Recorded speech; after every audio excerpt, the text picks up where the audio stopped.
Hello all, hello दोस्तों। मैं वर्णन राय अचीव पॉइंट की तरफ से फिर से आ गए हम लोग एक नए वीडियो को लेके। We are providing from Achieve Point live class for IAS preparation. आप लोग जो लोग भी इन वीडियो को देख रहे हैं वो लोग अगर आईएएस यूपीएससी प्रीलिम्स के लिए फॉर्म फेंके डाले हैं या फिर you are inspired to become an IAS officer, UPSC exam देना चाहते हैं आने वाले साल में, तो प्रिपरेशन के लेवल के तौर पे आपको अभी से शुरू कर देना होगा। यही हमारा प्रयास है अचीव पॉइंट की तरफ से कि हम लोग आप लोगों के लिए एक गाइडलाइंस ला रहे हैं कि कैसे स्टेप बाय स्टेप गाइड होते हुए हमारे साथ आप यूपीएससी प्रीलिम्स क्रैक कर सकते हैं। हम सब जानते हैं कि 3 महीने बाद ही यूपीएससी का प्रीलिम है, तो जो लोग ऑलरेडी फॉर्म भर चुके हैं ये वीडियो उनके लिए, और जो लोग नहीं भरे या इंस्पायर्ड है उन लोगों के लिए भी ये वीडियो हमारे बहुत सार्थक होने वाला है या उनके लिए बहुत उपयोगी होने वाला है। It will help them much to crack the exam और to find out the process. यहाँ पे हम लोग लाइव आईएएस क्लास भी प्रिपेयर करते हैं, जैसे आपको दिख रहा है morning 6 AM to 8 AM, Monday to Friday, और मंडे टू सैटरडे शाम को 10 PM to 11:30 PM हम लोग क्लासेस प्रोवाइड करते हैं स्टेप बाय स्टेप यूपीएससी के गाइड के लिए। तो आप लोगों के तरफ हमारी ओर से शुभकामनाएं हैं कि आप लोग अपना जो भी एग्जाम दे रहे हैं या प्रिपेयर कर रहे हैं सेंट्रल लेवल या ऑल इंडिया लेवल एग्जाम के लिए, उनके लिए आप लोग सभी को शुभकामनाएं हमारी तरफ से। और इसी बात को आगे बढ़ाते हुए आज हमारे पहले वीडियोस, कुछ वीडियोस में हम लोगों ने पॉलिटी, इकोनॉमी, इंडियन इकोनॉमी और जनरल नॉलेज के वीडियोस अपलोड देख दिए हैं।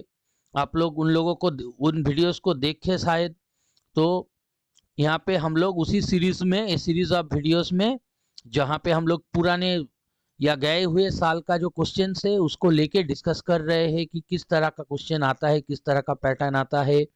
आपको समझ लेना होगा कि कहाँ से कैसे क्वेश्चन आता है, कैसे थोड़ा डीप नॉलेज चाहिए, तो इसी का गाइड्स हम लोग प्रोवाइड कर रहे हैं through this series of videos.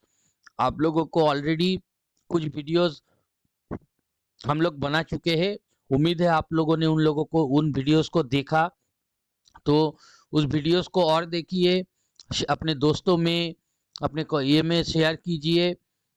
Channel को एपी विकास यादव चैनल का नाम है यूट्यूब में, उसको सब्सक्राइब कीजिए, शेयर कीजिए ज़्यादा से ज़्यादा। तो आइए आप लोगों को शुभकामनाएं देते हुए हम लोग आज जनरल नॉलेज पार्ट 2 स्टार्ट कर रहे हैं। हमारा पहला क्वेश्चन दिया गया है, consider the following statement: only one side of the moon is visible from earth as moon is tidally locked to earth। पहला कथन बोला गया है चंद्रमा का एक ही साइड हम लोग पृथ्वी से देख सकते हैं, दूसरा साइड देख नहीं सकते। क्यों? क्योंकि चंद्रमा हमारे पृथ्वी के साथ टाइडल लॉक है, मतलब जैसे पृथ्वी घूमेगा तो चांद भी उसके साथ साथ लीनियर या एक ही लाइन में घूमता रहता है, तो हम लोग चांद का एक ही साइड देख पाते हैं, दूसरा नहीं, जिसी को dark side of the moon बोलते हैं। दूसरा है Chandrayaan 2 is the first mission in the world to attempt a landing on the first side of the moon. जैसे हम लोग एक ही साइड देखते हैं चांद का, तो दूसरी तरफ क्या है हमें नहीं मालूम चला। तो भारत के चंद्रयान 2 जो मिशन है वो वर्ल्ड में, दुनिया में पहला ऐसा मिशन होगा जहाँ पे dark side of the moon पे, या जो साइड हमें दिखता नहीं है वहां पे लैंडिंग करने की कोशिश करेगा। और तीसरा है the far side of the moon always remain dark as the sunlight does not reach it. तीसरे कथन पे बोला गया है कि जो चांद के जो साइड हम देख नहीं पाते वहां पे हमेशा डार्क रहता है, यानी अंधेरा रहता है, क्योंकि सूरज का प्रकाश उस तक पहुंच नहीं पाता। तो इनमें से कौन सा ट्रीटमेंट सही है, आइए हम लोग देखते हैं। नीचे हमारे ऑप्शंस दिया हुआ है 2 only, 1 only, 1 and 3 only, 2 and 3 only. तो आइए हमारा आंसर है राइट आंसर ऑप्शन बी, यानी कि हमारे राइट आंसर होगा क्या, 1 ओनली, पहला वाला ही सही है। तो क्यों ये वाला ही खाली सही है, वाई 1 ओनली, पहले के दो सही क्यों नहीं है, आइए देखते हैं। तो ये एकदम सच बात है कि चांद पृथ्वी के साथ टाइडली लॉक है। तो टाइडली लॉक होने का मतलब है कि अगर पृथ्वी घूम रहा है तो चांद भी पृथ्वी के साथ साथ घूम रहा है, मतलब एक जगह पे फिक्स है, एक जगह पे फिक्स हो गया है। जैसे आप घूम रहे, आप अपना आंख घुमा रहे हैं, साथ साथ मोबाइल भी घुमा रहे हैं, तो आप मोबाइल का एक ही साइड देख पाएंगे, पिछले साइड देख नहीं पाएंगे। ऐसा ही है चांद के साथ पृथ्वी का रिलेशन। तो यहाँ पे इट इज करेक्ट कि ये टाइडली हमारा लॉक है। दूसरा क्यों राइट नहीं है, क्योंकि चंद्रयान 2 जो है वो वर्ल्ड का फर्स्ट ऐसा मिशन नहीं है। यूएसए चाइना भी पहले ये प्रैक्टिस या फिर हम बोले कोशिश कर चुके हैं कि यहाँ पे चांद के जो फार साइड है या फिर जो अंधेरा साइड है वहां पे लैंड किया जाए और वहां पे क्या है ये माना जाए। ऐसा ही, इसीलिए ये सही नहीं है। और तीसरा है the far side of the moon always remain dark, मतलब मून के जो साइड हम लोग दिखते नहीं हो हमेशा अंधेरा रहता है, उसमें सूरज नहीं गिरता। ये हम कहीं कभी नहीं बोल सकते, क्योंकि हम तो देख ही नहीं पा रहे वो साइड में। अगर आप दीवार के इस पार हो और दीवार के उस पार क्या हो रहा है आप दिख नहीं सकते, तो आप कैसे बोल सकते हैं कि वहां पे रोशनी पहुंच रहा है कि नहीं। तो ये हम कभी नहीं बोल सकते, ये हमारा डाउटफुल रह जाएगा, इसीलिए ये वाला भी हमारा रॉन्ग स्टेटमेंट है। तो हम लोगों ने एक्सप्लेन कर लिया, तो इससे क्या मालूम चल रहा है कि हमारा ओनली स्टेटमेंट 1 ही सही है, बाकी दोनों गलत है। तो हमारा राइट आंसर होगा option B, that is 1 only. आइए नेक्स्ट क्वेश्चन पे आते हैं। नेक्स्ट क्वेश्चन हमारा दिया गया है, consider the following statement on global alliance on climate smart agriculture। तो global alliance for climate smart agriculture, मतलब हम जो खेतीबाड़ी करते हैं पूरे विश्व में, जो लोग खेतीबाड़ी करते हैं और क्लाइमेट यानी मौसम के हिसाब से खेतीबाड़ी के लिए एक संगठन ऐसा बनाया गया है पूरे दुनिया भर में देश को लेके, उसी का नाम है GACSA, गक्सा भी हम बोल सकते हैं। तो ये इससे बारे में नीचे कौन सा चीज सही है। फर्स्ट बोला गया है it is an initiative of food and agriculture organisation, यानी फाओ, मतलब ये खाद्य और कृषि संगठन की एक पहल है। हम सब जानते हैं कि खाद्य और कृषि संगठन मतलब food and agriculture organisation United Nation या सम्मिलित जाति पुंज का एक हिस्सा है, और या फिर उसका एक पार्ट हम बोल सकते हैं। तो क्या इन्होंने स्टार्ट किया है, यही पे दिया गया है स्टेटमेंट की क्या खाद्य और कृषि संगठन यूएन का ये प्रोग्राम स्टार्ट किया। दूसरा है इसका aim, it aims to reduce greenhouse gas emission associated with agriculture, मतलब एग्रीकल्चर या कृषि पे से संबंधित जो ग्रीन हाउस गैसेस उत्सर्जन है उसको कम करना है, मतलब कितना कम हम कर सकते हैं। तो यहाँ पे कौन सा आंसर सही होगा हमारा, आइए देखते हैं।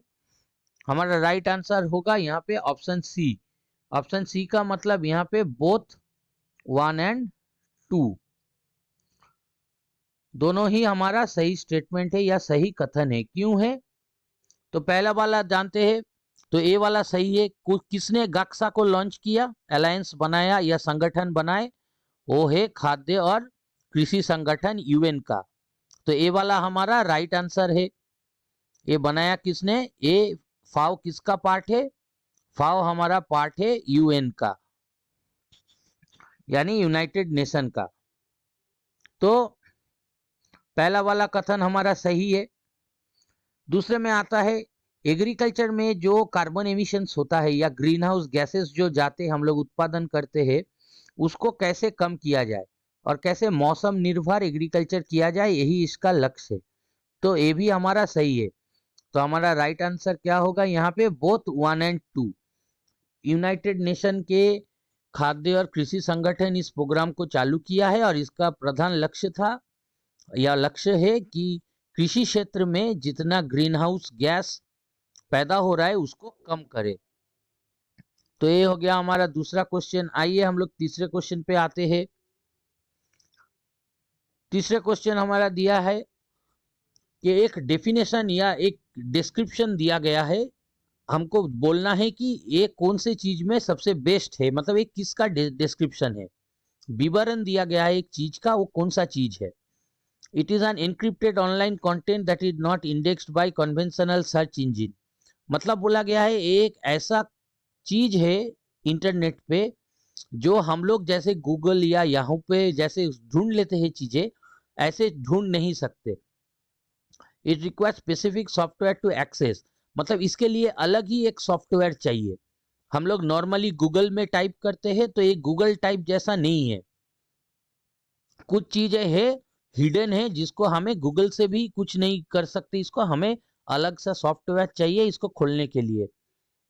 It is sometime used as online marketplaces for drug exchange for stolen data and other illegal activities, मतलब जितना गैर कानूनी काम है वो सारे गैर कानूनी काम इस ऑनलाइन कंटेंट के थ्रू होता है या इस ऑनलाइन के थ्रू होता है, जहाँ जो छिपा हुआ रहता है, जो नॉर्मली हम लोगों को कहीं नहीं मिलेगा सर्च इंजन पे।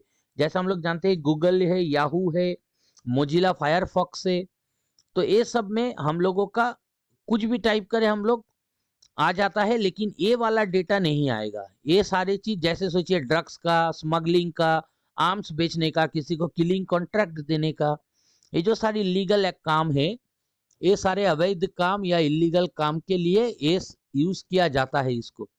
तो ये जो ऊपर वाला जो डेफिनेशन दिया गया है एक किस चीज का है, मतलब किसको हम लोग बोलते हैं कि यहाँ से ऐसे होता है जो नॉर्मल इंटरनेट यूजर्स कर नहीं सकते, जहां से सारे इलीगल एक्टिविटीज होते हैं। तो आइए इसका आंसर देखते हैं क्या होगा इसका answer. It is called the dark web.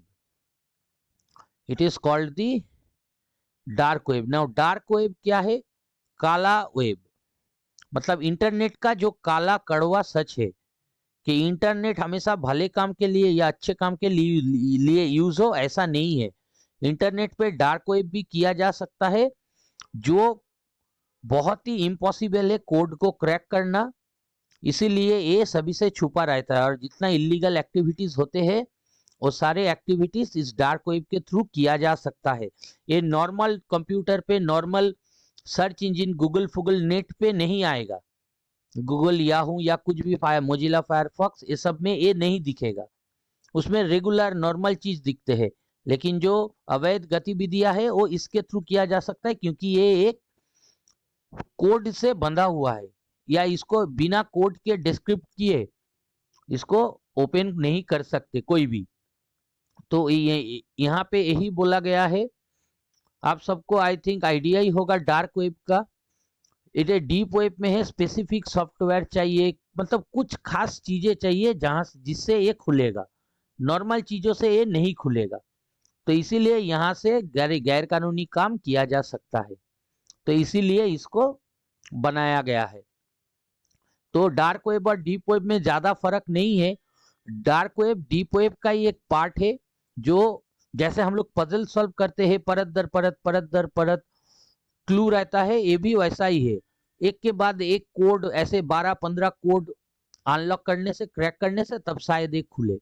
तो इसके लिए सारे चीज स्पेशल चाहिए, नॉर्मल वेब में या नॉर्मल इंटरनेट पे एक्सेस नहीं होगा। तो ये हो गया हमारा right answer. It is the example of, it is the definition of किसका है? डार्क वेब का। ये डिस्क्रिप्शन या विवरण है हमारे डार्क वेब का। तो नेक्स्ट क्वेश्चन पे आते हैं। नेक्स्ट क्वेश्चन हमारा है, कंसीडर द फॉलोइंग पेयर्स। कुछ प्लेसेस दिया गया है, यानी कुछ जगह दिया गया है जो सुर्खियों में है, और कुछ कंट्रीज दिया गया है, मतलब किस देश में ये जगह है जो सुर्खियों में था। तो यहाँ पे दिया गया है जाहेदान, पहला वाला। उसका अपोजिट दिया गया इराक, फिर दिया गया हम्बन टोटा बांग्लादेश, फिर हुलहुडहू मिधु मालदीव्स। मतलब ये तीनों जगह अभी हाल ही में खबर में था, तो ये किस देश में है? तो हमें ये मैच करना होगा कि कौन सा सही है, करेक्ट पेयर है, मतलब एकदम सही बैठा है। दो भी हो सकता है, एक भी हो सकता है, तीन भी हो सकता है, सारा के सारे। तो आइए इसका आंसर देखते हैं। इसका आंसर क्या दिया गया है? फर्स्ट बोला गया है Zahedan is a city and capital of Sistan and Baluchistan province Iran. तो जेहेदान कहाँ पे है? हम लोगों ने क्या देखा, जेहेदान कहाँ पे है? हम लोगों को मालूम चला जेहदान ईरान में है, तो यहाँ पे तो ईरान दिया हुआ नहीं है, और अगर ईरान दिया हुआ नहीं है तो फिर क्या होगा? अगर ईरान दिया हुआ नहीं है, यहाँ पे इराक है, तो हमारा आंसर ये वाला जो मैचिंग है ये गलत है, तो ये वाला हमारा गलत हो गया। तो this is not correctly match. हम लोग देखते हैं कि ये वाला हमारा सही मैचिंग नहीं हुआ। फिर आते हैं दूसरे पे, हम्बनटोटा बांग्लादेश। ये भी हमारा सही नहीं है, क्योंकि हम्बनटोटा कहाँ पे है? हम्बनटोटा है श्रीलंका में। हम्बनटोटा कहाँ पे है? हम्बनटोटा श्रीलंका। तो अगर ये श्रीलंका देता तो आसान होता, और ये वाला इराक की जगह अगर ईरान देता तो आसान होता।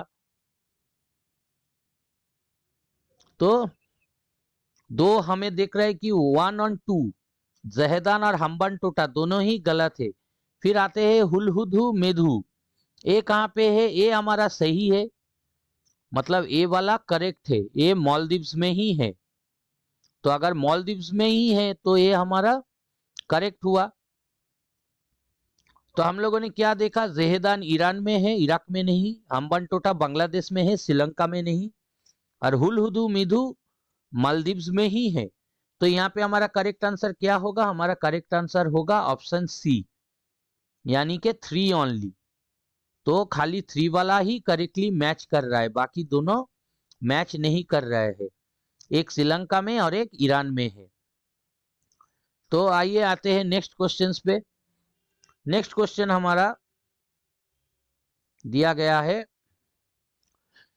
Consider the following pair. कुछ जनजाति या समुदाय का नाम दिया गया है और भारत के किस राज्य में पाया जाता है इस ये जनजाति या समूह समुदाय? तो ये बहुत ही आसान सवाल है। तो यहाँ पे पहला दिया गया है राबारी। राबारी राज्य दिया गया है त्रिपुरा। दूसरा है सिद्धि, सिद्धि पाया जाता है गुजरात। और थर्ड है तंगम इन तमिलनाडु। तो हमें ये मैच करना होगा कि कौन सा सही है, मतलब एकदम फिट बैठता है। तो आइए देखते हैं। इसका राइट आंसर होगा ऑप्शन बी। ऑप्शन बी मतलब यहाँ पे हम लोग क्या देखते हैं? 2 ओनली। हमारा राइट आंसर होगा ऑप्शन 2 ओनली, मतलब सिद्धि ही सही है, ये वाला हमारा सही है। अब क्यों है? तो सिद्धि हमें मालूम चल गया कि गुजरात में है, ठीक है। फिर आते हैं हम लोग सिद्धि पे, सिद्धि गुजरात हम लोगों को मालूम चल गया। और उसके बाद राबाड़ी, राबाड़ी कहाँ पाया जाता है? राबाड़ी गुजरात, राजस्थान, पंजाब, ये जगह में पाया जाता है। तो राबाड़ी हमें मिलता है त्रिपुरा में नहीं। राबाड़ी हमें कहाँ पे मिलता है? राबाड़ी हमें मिलता है नॉर्थ वेस्ट साइड में भारत का, मतलब भारत का उत्तर पूर्व, उत्तर पश्चिम दिशा में गुजरात, राजस्थान, पंजाब इलाके में पाया जाता है। तो राबारी ट्राइब भारत के उत्तर पश्चिम दिशा में रहता है, त्रिपुरा में नहीं, त्रिपुरा पूरब में है। फिर आते हैं सिद्धि, ये गुजरात में पाया जाता है, तो ये वाला हमारा सही है। और फिर तीसरा आता है तंगम्स। तंगम्स कहाँ पाया जाता है? तंगम्स तमिलनाडु में नहीं पाया जाता है, तंगम पाया जाता है आंध्र प्रदेश में, यानी कि एपी, जहां से तेलंगाना बना। तो हमें आंसर मिल गया कि तंगम सही नहीं है, राबारी त्रिपुरा में सही नहीं है, लेकिन सिद्धि गुजरात में सही है। तो हमारा राइट आंसर क्या होगा? हमारा राइट आंसर होगा option B, that is 2 only. खाली दूसरा वाला ही सही पेयर है, बाकी मैच नहीं कर रहा है। तो ये रहा हमारे आज के सॉल्यूशंस। उम्मीद है आप लोगों को पसंद आएगा। आप लोगों को पसंद आए हमारे पहले वीडियोस तो इसको भी देखिए, और इसको ज़्यादा से ज़्यादा शेयर कीजिए लोगों में, ताकि सभी कोई जो लोग आपके दोस्त लोग हैं, आपके साथ पढ़ते हैं, उन लोगों को भी थोड़ा आइडिया हो, नॉलेज हो। नॉलेज जितना शेयर होता है उतना ही बढ़ता है। तो आपसे हमारा यही उम्मीद है कि आप इस वीडियो को ज़्यादा से ज़्यादा शेयर करें, ताकि ज़्यादा से ज़्यादा लोगों तक हम पहुंच पाए और उन लोगों को गाइड कर पाए कि कैसे बड़े एग्ज़ाम में प्रिपरेशन लिया जाता है। इस सीरीज ऑफ वीडियोस में हम आगे और वीडियोस लाते रहेंगे ऐसे क्वेश्चंस का, जहां से आप लोगों को नॉलेज भी होगा, आइडिया भी होगा तो प्रिपरेशन कैसे ले। और आप लोग चाहे तो लाइव क्लास ज्वाइन भी कर सकते हैं। चैनल का नाम यूट्यूब में एपी विकास यादव है। नीचे यहाँ पे कॉन्टैक्ट नंबर दिया गया है, आप इन 2 नंबर में से किसी में भी कॉल करके पूछताछ कर सकते हैं।